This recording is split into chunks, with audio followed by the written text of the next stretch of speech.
Hello, and welcome to this recording brought to you by the British Council. English for YL teachers. Right, I've come to the end of my talk, but we still have some time left for questions. Does anyone have anything they'd like to ask me about pair work? Yes, Sandra?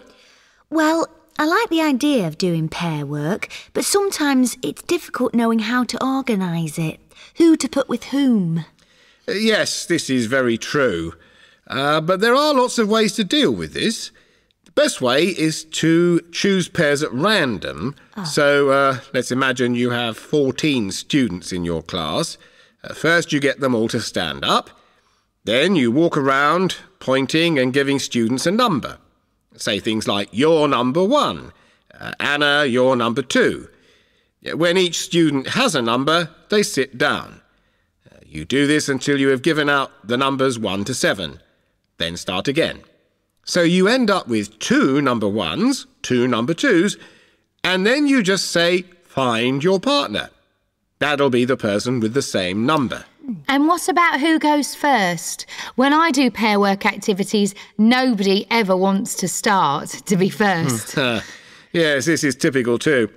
But again, there are tricks or techniques that you can use. For example, the person with the longest hair goes first. Or the person with most letters in their name. It doesn't matter what category you use. What's important is that you tell them who should go first, and do it straight away. We sometimes waste a lot of time setting up an activity and then don't have enough time to actually do it. Any more questions? Joe. Yes, I was wondering what we could do about the students who just won't speak in English. Because sometimes my students just start speaking in their first language. Well, Joe, you're certainly not alone in this. It's only natural for students to speak in their first language. But again, there are some tricks that we can use. For example? Well, one thing that I usually find works is to tell your students that you're going to give them a mark for their speaking, and that if you don't hear them speaking English, then you'll have to give them a 0. Another trick is to choose a couple of students to be the English monitors and to tell you when somebody isn't speaking in English. And I have heard of some teachers who give their class 5 minutes of L1 time at the beginning of the class. So they can get it out of their system. Exactly. Yes. Well, you can try any of these tricks. Just find the one that works for you. Or for your students, I should say.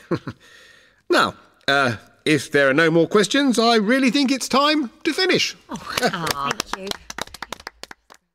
We hope you've enjoyed this recording.